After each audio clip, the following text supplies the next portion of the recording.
Segundo aos Coríntios capítulo 5, verso 14. Quantos amam a palavra de Deus? Ixi, foi meio fraco, gente. Quantos amam a palavra de Deus? Amém. A forma como nós nos relacionamos com a palavra de Deus mostra como é o nosso relacionamento com o próprio Deus, né? Com o Senhor. Então é muito importante isso. E nós vamos começar aqui por esse texto. Eu quero ler do verso 14 até o 17, tá bom? Mas no decorrer aqui da nossa ministração, a gente vai utilizar os versos 18, 19, tá bom? Então, se você aí é estudioso da palavra de Deus, vai anotar, gosta de acompanhar, se quiser ficar com ela aberta ou ligada aí, fique à vontade, tá bom? Então, vamos lá. Eu vou ler aqui na atualizada que diz assim: pois o amor de Cristo nos constrange, julgando nós isso, um morreu por todos, logo todos morreram. E ele morreu por todos, para que os que vivem não vivam mais para si mesmo, mas para aqueles que por eles morreu e ressuscitou.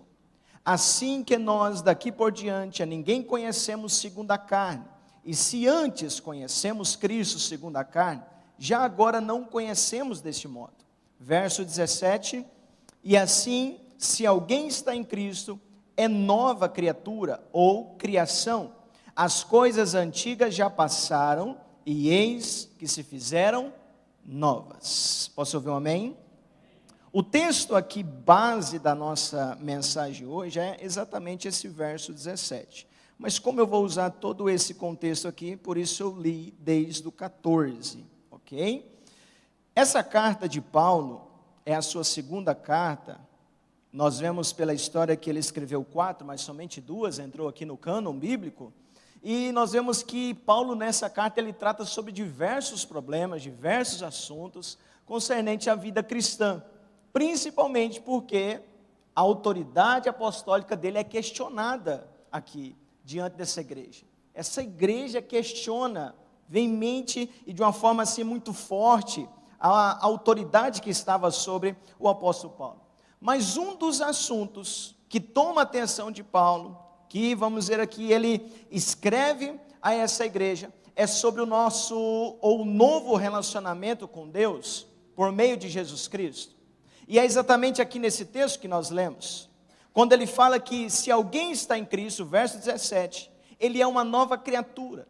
As coisas antigas se passaram, e eis que se fizeram novas. Muitos em nossos dias, preste bastante atenção nisso aqui, muitos em nossos dias têm lidado com o sacrifício de Jesus como se fosse algo sem valor, ok? Muitos dizem, isso não é assunto mais para os nossos dias, nós já estamos em outro tempo, isso aí é assunto do passado, não tem mais essa necessidade de ficar falando e repetindo que Jesus morreu, e aquela coisa, já se passa, é uma notícia velha. Falar da morte, do sacrifício de Jesus, hoje, tem se tornado algo que não mexe mais com o coração de muitos. E quando eu digo coração de muitos, eu quero incluir aqui sobre muitos cristãos. Muitos cristãos hoje têm levado essa mensagem, ou colocado essa mensagem neste lugar, nessa forma, como uma notícia velha, como algo que não tem mais sentido, valor, ficar falando e repetindo. Então, o meu objetivo hoje aqui, com essa ministração, é que pelo Espírito Santo de Deus, haja um despertamento em nosso coração sobre esta palavra. Qual palavra? A grande obra de Cristo na cruz, a gloriosa salvação, de como nós fomos atraídos por esse amor, como a misericórdia do Senhor nos alcançou, e hoje, eu e você, estamos vivendo em uma nova realidade de vida. De acordo com a palavra de Deus, nós estamos andando em novidade de vida. E isso quer dizer que agora nós estamos prontos para servir e dedicar toda a nossa vida a Ele e a serviço do seu reino. Posso ouvir um amém? Preste atenção nessa frase. Se a morte de Jesus, o sacrifício dele, se não me motivar diariamente na minha caminhada cristã, em amor, em serviço ao seu reino, é porque nós já perdemos a chama do seu amor em nós. O que nós vemos hoje, meus irmãos, é que muitas pessoas estão vindo para a igreja procurando algo a mais do que já foi feito, ok? É claro que quando olhamos para a palavra de Deus, o Senhor, pela sua misericórdia, nos dá uma perspectiva muito grande sobre coisas que virá, sobre coisas que Ele tem preparado para nós. Mas tudo o que virá está sendo construído sobre uma base, um fundamento, sobre algo que não se pode colocar-se de lado. E é o quê? A morte e o sacrifício do nosso Senhor Jesus. Se eu e você que estamos aqui hoje, se essa morte, se esse sacrifício não é o bastante para nos motivar diariamente para ser fiel e andar em obediência ao Senhor, nós não entendemos nem um pouco o que esse sacrifício significa. Se eu estou caminhando com o Senhor hoje e estou querendo algo a mais, Senhor, eu não tenho nada aqui de suficiente para mim, que me motive a servir o Senhor, que me motive a ser fiel ao Senhor, não tenho nada. Ué, como assim não tem nada? E o sacrifício do Filho dele, onde fica? Então, sobre essa perspectiva aqui, eu quero conduzir essa mensagem sobre esse tema, graça e serviço. Você pode repetir comigo? Diga comigo, graça e serviço. Graça fala de privilégio, e privilégio que nós recebemos do Senhor. Todos nós fomos agraciados pelo Senhor. E somos privilegiados de ter recebido esse favor que, ao falar sobre graça, significa favor imerecido. Nós não merecíamos de forma alguma estar aqui hoje, mas a graça do Senhor nos alcançou. A graça salvadora de Jesus, ela veio sobre nós. E quando falamos de serviço, já falamos sobre responsabilidade. Seria a nossa resposta, ok? Seria a nossa resposta ao amor e o sacrifício de Jesus. Em resposta a esse amor, eu assumo a responsabilidade de servir ao seu reino. Essa deve ser a minha resposta à graça do Senhor, servi-lo. O Senhor não precisa fazer mais nada para que eu possa ser conduzido a servir Ele em seu reino. Tudo o que eu preciso, Ele já me deu. E Ele me deu de uma forma que eu não merecia. Isso é graça. A graça do Senhor veio sobre mim e me abraçou, me acolheu. E agora isso é mais do que suficiente para me dar uma resposta direta a Ele. Qual a resposta seria essa? Servi-lo em amor e dedicação. Olha só o que a Bíblia nos diz aqui, 2 Coríntios 5,15. Ele morreu por todos, para que os que vivem não vivam mais para si mesmos, mas para aquele que por eles morreu e ressuscitou. Isso me leva a fazer a seguinte pergunta para nós aqui essa noite. Será que realmente eu entendi o que é se tornar uma nova criação? Será que realmente eu entendi o que é se tornar uma nova criação em Cristo Jesus? Será que eu tenho entendido o tamanho do privilégio que é ser atingido por este amor e por essa graça? Será que hoje você, nós temos essa consciência do que é ser atingido por esse amor? Do que é ser abraçado por essa graça? Do que é hoje sermos chamados discípulos de Jesus? Ou será que isso já passou-se a ser só mais um título que carregamos? Só mais um que podemos dizer, nossa, mais um crente ali, nossa Deus. Porque hoje há uma explosão enorme de conversões. Mas será que essa conversão realmente é genuína, desde o coração, pautada no arrependimento dos pecados? Essa é a questão agora. Com isso eu quero conduzir aqui sobre a primeira parte da nossa mensagem. Qual é a realidade da nossa nova criação? Acredito que para que a gente possa trazer aqui uma lembrança, ou do valor que tem esse sacrifício, é bom nós caminharmos um pouquinho em alguns textos para relembrar o que nós éramos. Porque muitas pessoas acham que estão aqui na igreja porque merecem, que servem a Deus porque merecem. Irmão, longe disso, misericórdia. Se tem uma coisa que você pode tirar de ideia, é que você está aqui porque merece. Ninguém, nenhum de nós é merecedor de nada. Se você canta aqui, você não é merecedor disso. Se você prega, você não é merecedor. Se você faz qualquer coisa que você não é merecedor. Se você hoje faz parte da família de Deus, se tem algo que você não é merecedor. É a graça do Senhor que nos conduz a isso. A realidade da nossa nova criação, o verso 17 que lemos, diz que se alguém está em Cristo, diga comigo, está em Cristo, quer dizer que fora dele não tem o que nós vamos falar. Só é possível por Ele. Assim que se alguém está em Cristo, é uma nova criatura. As coisas antigas se passaram, se fizeram tudo novo. Diga comigo, tudo agora é novo. Tudo é novo. O Senhor não imputou a nós os nossos próprios pecados. E a cada palavra que eu falar aqui agora, eu quero que você, por favor, pense. Mastigue isso que eu vou falar. Eu quero que você raciocine, deixe essa palavra entrar no seu coração para que você possa, pelo menos um pouco, sentir, por um breve momento sentir o peso que é essa palavra. O Senhor não colocou na nossa conta os nossos próprios pecados. De quem que eram os pecados? Diga comigo, meu? Era seu, irmão. Quem tinha que pagar por eles? Você? Eu?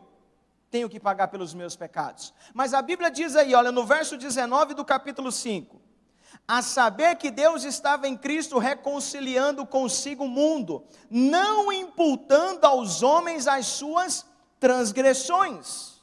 Imputar é uma palavra comercial, usada muito no ramo financeiro. Qual é o seu significado? Significa não colocar na conta de. Todos os nossos pecados não foram colocados em nossa conta, mas foi para a conta de quem? Quem foi o injustiçado, que teve que pagar pelo erro dos outros? Quem foi este? O Senhor não colocou sobre nós os nossos pecados. Olha só, nós somos uma nova criação em Cristo Jesus, e tudo isso provém de Deus. Olha só o que diz o verso 18 do capítulo 5, a primeira parte do texto. Ora, tudo isso provém de Deus. O que provém de Deus? É o que está no verso 17, a nova criação. O fato de que tudo agora é novo. Tudo isso provém de Deus. O que isso significa?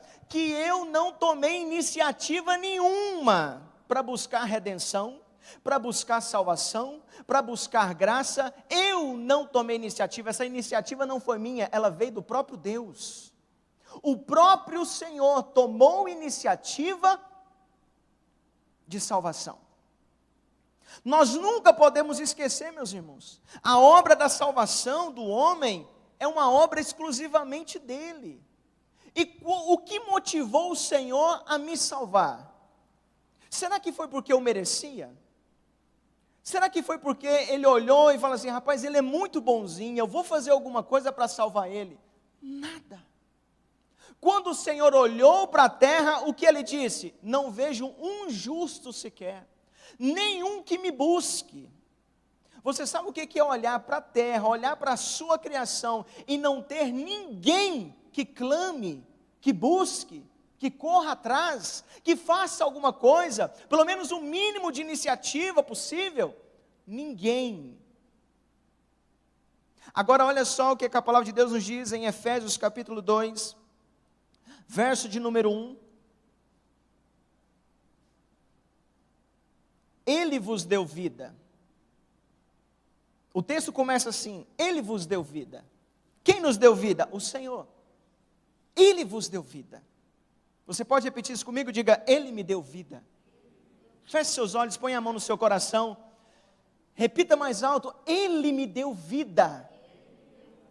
Meus irmãos, agora a continuação do texto é o que é mais forte.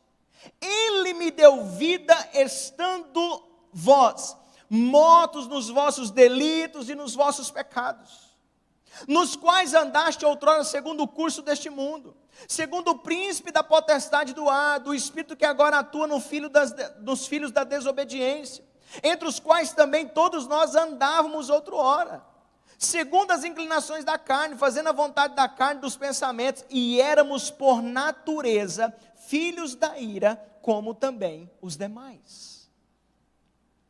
Nós andarmos de acordo com o mundo, de acordo com o diabo, as suas vontades, fazendo aquilo que agradava a nós mesmos, vivendo de acordo com a nossa própria vontade, mas a Bíblia diz o quê? Ele vos deu vida, mesmo assim.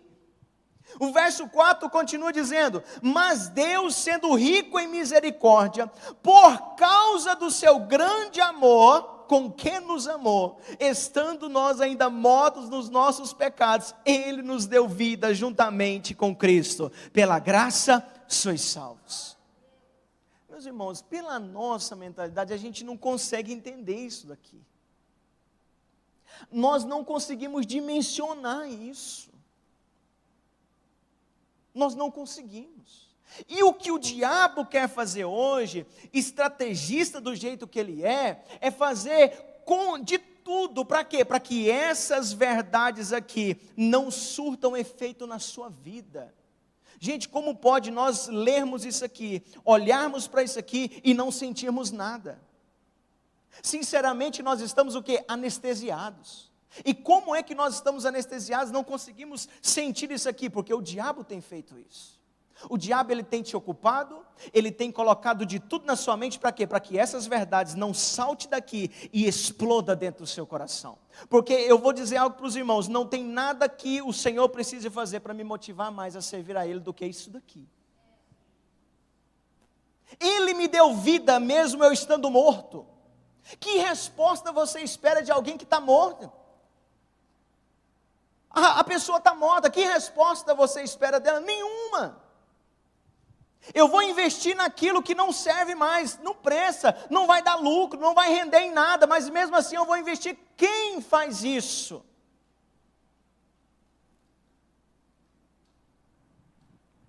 Não somente nos deu vida, ele diz, pela graça sois salvos, e juntamente com ele nos ressuscitou, e nos fez assentar nos lugares celestiais em Cristo Jesus, para mostrar nos séculos vindouros a suprema riqueza da sua graça em bondade para conosco em Cristo Jesus. Meus irmãos, Ele não só nos salvou, Ele nos pegou lá do mundo das trevas e nos sentou do lado dEle. Tem honra maior do que essa? Olha, eu vou te salvar, mas eu quero você lá longe de mim. Não, eu vou te salvar, te lavar, te regenerar, e eu quero que você senta aqui, ó, do meu lado. Deixa eu correr aqui, irmão. Nosso passado não nos condena mais. Quem diz amém? Parece que você não está entendendo, irmão. Nosso passado não nos condena mais. Você precisa ter consciência de quem você é, irmão. Você tem que olhar para o passado e falar, meu Deus do céu, ainda bem que Jesus me salvou, porque senão eu estava lascado. Não tem mais acusação. Olha só o que a Bíblia diz, Romanos 8:33. Quem intentará acusação contra os eleitos de Deus? É Deus quem os justifica. Quem os condenará? É Cristo Jesus quem morreu, ou antes quem ressuscitou, o qual está à direita de Deus e também intercede por nós. Irmão, não tem ninguém, se você está em Cristo, não tem ninguém que possa chegar com o dedão assim e falar, ó, eu te acuso. Não, não tem. Aí você pode dizer, pessoa nenhuma pode fazer isso, porque as outras pessoas também são pecadoras, ok? Mas o Senhor, quando eu vejo aqui esse texto, Ele não está muito preocupado em só pessoas nos acusar. Ele está nos protegendo. Isso aqui é uma proteção, você sabia disso? Quem nos acusará? Pois somos os eleitos de Deus, é Deus quem nos justifica. Isso aqui é uma proteção que Ele está colocando sobre a nossa vida. Porque se você não sabe, diariamente o diabo está lá diante do Senhor. Mas fazendo o que lá? Ele chega lá e fala assim, ó, a Yara errou, transgrediu a lei, e a sua lei fala que se ela errar, morre. E aí? E aí? Isso aqui é uma proteção contra o maligno, porque o diabo, ele sim é o nosso acusador e nos acusa de dia e de noite, mas quando ele chega lá, o Senhor fala, aqui não, está vendo meu filho? É Ele que justifica a minha filha. Meus irmãos, antes nós tínhamos a natureza do maligno. Agora nós somos participantes da natureza divina. 2 Pedro nos fala isso, 2 Pedro 1,4. Nós somos agora participantes da natureza divina. Quando nós olhamos para essa palavra, essa primeira parte aqui, meus irmãos, a nossa consciência, nós só conseguimos pensar isso, é tudo obra da graça de Deus. É tudo obra da graça de Deus. O Senhor Jesus, eu não merecia, foi por Ele, foi através dEle que hoje eu posso estar aqui, na presença dEle, adorando a Ele. É por Ele, é por Ele. Quem entendeu essa parte, diga amém. Essa foi a primeira parte, irmão. Agora, em 10 minutos eu vou fazer a segunda. Serviço deveria ser a nossa resposta ao Senhor. Deveria ser a nossa resposta a toda a graça que foi derramada em nossa vida. Mas por que serviço? Por que responsabilidade? Não existe vida cristã sem responsabilidade. Quando você é chamado para ser discípulo, você está assumindo um compromisso. Você não vem para a igreja porque você vem passear. Você não serve a Jesus porque você não tem outra coisa para fazer. Não, você está assumindo uma responsabilidade. Quem quiser ser meu discípulo, primeira coisa, negue-se a si, tome a sua cruz e siga-me. Ah, seguir para onde? Eis a questão.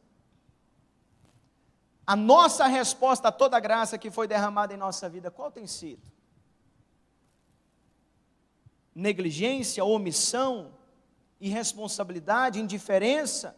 Qual tem sido a minha resposta ao Senhor, diante de toda essa graça aqui, que em poucos minutos nós tentamos descrever um pouco? Qual tem sido? Olha só, de novo, 2 Coríntios 5,15, olha só o que nos diz. Ele morreu por todos, amém? Para quê? Para que os que vivem agora por Ele, não vivam mais para si mesmos, mas para aqueles que por Ele morreu e ressuscitou. Por que precisamos de uma resposta? Dentre vários motivos aqui que poderíamos enfatizar, eu vou enfatizar um: para que o reino de Deus avance no mundo. Simples assim. Simples. Para que o reino de Deus avance no mundo. Aqui começa a nossa responsabilidade, a responsabilidade de todo discípulo de Jesus, servir ao reino. É quando eu entendo que tudo que sou e que tenho pertence a Ele, para a glória dEle. O que você tem hoje não é seu. O que você hoje não é por sua causa, é por causa dEle, é para a glória dEle. Tudo que você tem, tudo que você possui, deve servir ao Senhor e para o seu reino, para a glória dEle, como propósito para que o reino dEle avance no mundo. Deixa eu fazer uma pergunta para você. Você já parou para se perguntar por que Cristo te salvou? Já parou para se perguntar? Por que a graça dEle te alcançou? Por que Ele te separou para Ele? Porque essa é a palavra que o Senhor usa. Eu te separei para mim. Isso dá uma ideia do quê? Tem vários. Eu escolhi você dentre esses vários e trouxe você para mim. Por que Ele fez isso? Qual é a razão? Você crendo ou não, aceitando isso ou não, nós somos a igreja de Cristo. Somos a continuidade do seu ministério aqui na terra. Somos testemunhas das virtudes do Senhor.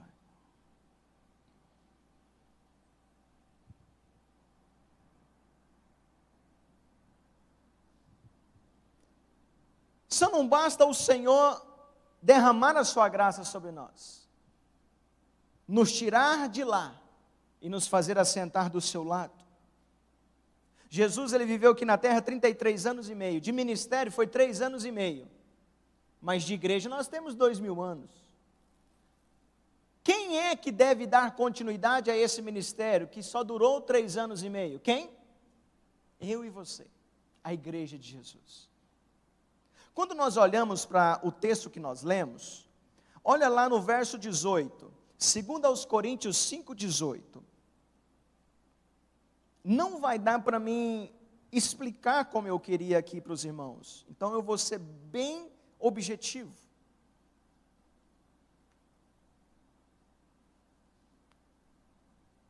Tudo provém de Deus que nos reconciliou consigo mesmo por meio de Cristo e nos deu o ministério da reconciliação. Meus irmãos, essa mensagem aqui é uma mensagem que eu tenho ela há vários anos. Quando o Senhor ministrou essa mensagem no meu coração, foi um divisor de água. Porque eu parei para pensar sobre a primeira parte, sobre a graça de Deus, que é algo que já me pega de frente e me arrebenta. Porque eu não merecia nada disso, mesmo assim, Ele fez algo por mim. Mas quando eu continuei lendo o texto, eu parei para pensar e falei assim, o Senhor, como é que o Senhor teve coragem de fazer uma coisa dessa? Pegar o que não tinha resposta alguma, pegar o que não valia nada, pegar o que não prestava, pegar algo ou alguém que era o seu próprio inimigo, salvar, regenerar, e agora, dar um ministério, e o ministério da reconciliação. Que ministério? Ministério fala de serviço, diga comigo, ministério fala de serviço. E reconciliação fala de reconectar, unir o que estava separado. No próprio texto que nós lemos, fala de um agente deste ministério, é o próprio Jesus. Jesus é o agente principal desse ministério. O que Deus está dizendo no verso 18? Você está vendo esse ministério que o meu próprio Filho executou aqui na terra? Eu estou entregando na sua mão. Eu dou a você o ministério da reconciliação. O mesmo ministério que o próprio Jesus executou aqui na terra, agora está sobre minha responsabilidade. A questão é, como é que você tem se dedicado a isso? Como eu tenho me dedicado a isso? Porque quando eu olho para a vida de Jesus, a vida dele toda foi dedicada a isso. João 4,34, chegou uma situação em que Jesus estava tão sobrecarregado que não tinha tempo nem de se alimentar. Os discípulos, preocupados com ele, foram até ele falar. E ele disse, a minha comida consiste em fazer a vontade daquele que me enviou e realizar a sua obra. Ele estava resumindo a sua maior necessidade como homem, que é de se alimentar, a realizar aquilo que o Senhor confiou a ele.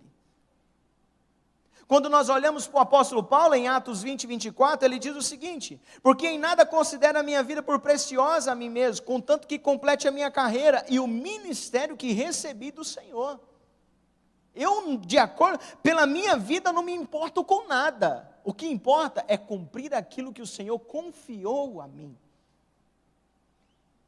Nós precisamos, meus irmãos, hoje sair do comodismo. Sair do comodismo. Parar de dizer que somos discípulos de Jesus, só que na verdade, na prática, nós estamos vivendo para nós mesmos. Nós estamos às vezes disfarçando que somos discípulos de Jesus, porque na prática, muitos não têm sido. Jesus conta comigo. Jesus conta com você para manifestar o seu amor, a sua graça ao mundo e realizar obras extraordinárias através de nós. Meus irmãos, isso é algo extraordinário, é algo poderoso. Olha só o que Jesus falou lá em João 14, 12. Em verdade vos digo, se você crê em mim, fará as obras que eu faço. Alguém aqui tem dúvida que o ministério de Jesus trouxe impacto no mundo, sim ou não? Irmão, Jesus parou a história, sim ou não? Jesus chegou em 3 anos e meio e colocou tudo de pernas para o ar, pela mensagem, pelas operações, pelos sinais, pelos milagres, por tudo, e Ele está dizendo, se você crê em mim, você pode fazer as mesmas coisas. Alguém aqui já ressuscitou um defunto? Sim ou não? Alguém aqui já chegou no velório e teve coragem de orar por um? Sim ou não? Ainda não, né? Jesus está dizendo, se você crê, você pode fazer isso. Por quê? Porque Ele fez. Ele está dizendo, se você crê, você pode fazer as mesmas obras. Alguém aqui já orou e multiplicou alguma coisa de alimento? Sim ou não? Alguém já teve essa experiência? Orou pelo Piqui lá e o Piqui multiplicou para 50 membros da família? Alguém aí já teve essa experiência, sim ou não? Não, e Jesus está dizendo, se você crê, você pode fazer isso também, porque eu multipliquei pães e peixes. Agora não para por aí, ele está dizendo, você ainda pode fazer obras maiores do que essas, porque eu vou para o Pai. Pensar em realizar as mesmas obras que Jesus realizou, já é algo que passa da nossa mente, mas agora realizar coisas maiores ainda, aí você está dizendo, rapaz, esse irmão aí está ficando louco. Não sou eu, irmão, está aqui. Ele que está dizendo. Mas não só por isso, partindo aqui para o final, Ele nos deu um ministério, a palavra é dar, Ele nos deu. Toma, meu filho, é seu, vai lá. Mas por que Ele fez isso? Verso 19 de 2 Coríntios capítulo 5, Ele continua dizendo, a saber que Deus estava em Cristo reconciliando consigo o mundo, não imputando aos homens as suas transgressões, e nos confiou a palavra da reconciliação. Ele só não nos deu um ministério, mas confiou em nós a palavra que executa esse ministério. E a palavra que ele usa aqui é a palavra confiança. E nos confiou a palavra da reconciliação. Irmãos, me refresque a memória. No início, nós falamos que nós éramos inimigos de Deus. Alguém lembra? E agora nós estamos aqui diante de um texto que Jesus está dizendo que confia em nós. Alguém aqui teria coragem de emprestar dinheiro de novo para um rapaz que não te pagou da primeira vez? Quem teria coragem? Meu irmão, você vai pedir outra? Aqui não. Eu já caí numa vez aí, não vou cair de novo. Eu não consigo imaginar, meus irmãos. Coloque-se de pé, por favor. O Vitor pode nos ajudar aqui com louvor. Eu não consigo imaginar o tamanho do privilégio. Eu não consigo imaginar o tamanho também da responsabilidade. Servir ao Senhor não é um peso. Eu quero que você repita isso comigo. Servir ao Senhor não é um peso, é um privilégio. Eu quero que isso fique cravado no seu coração. Servir ao Senhor também não é qualquer coisa, é uma responsabilidade.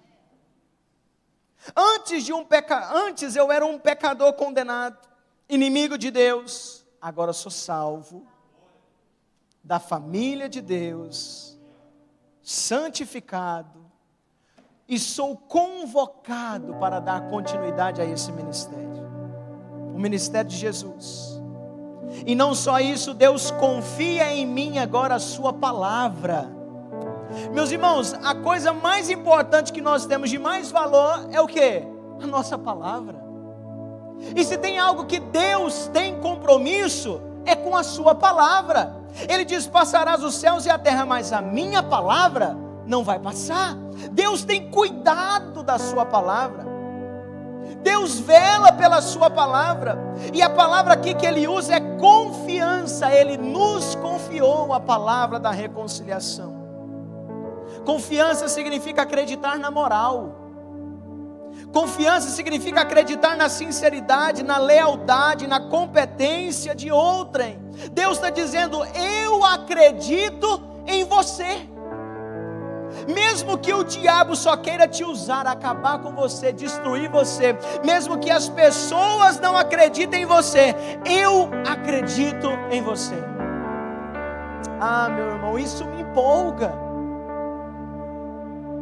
Isso faz o meu coração encher de esperança.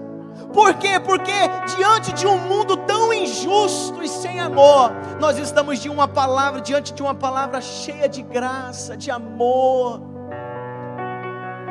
E o Senhor está dizendo, não só isso, você faz parte da minha família, você é meu. Deus confia e conta conosco para a divulgação do seu reino, para semear a sua palavra, para representar a sua própria pessoa aqui na terra. Quando as pessoas olharem aí fora, não vai ver simplesmente você caminhando, mas vai ver uma representação do próprio Cristo. No versículo 20, para nós encerrarmos aqui, nos diz, de 2 Coríntios 5:20, de sorte que nós somos embaixadores em nome de Cristo, como se Deus exortasse por nosso intermédio em nome de Cristo, pois rogamos que vos reconcilieis com Deus. Diga comigo, eu sou embaixador de Cristo. Você está aqui representando o céu. Você não está aqui a passeio. Feche seus olhos, meus irmãos, comece a orar. Comece a agradecer ao Senhor por este privilégio. Comece a agradecer ao Senhor pela graça que Ele derramou na sua vida, pela misericórdia que te alcançou. Você não está aqui na terra a passeio. Você está aqui para representar o céu. Você não é qualquer um. Você é filho de Deus. Por mais que o mundo diga que você não tem valor algum, para o Senhor você tem.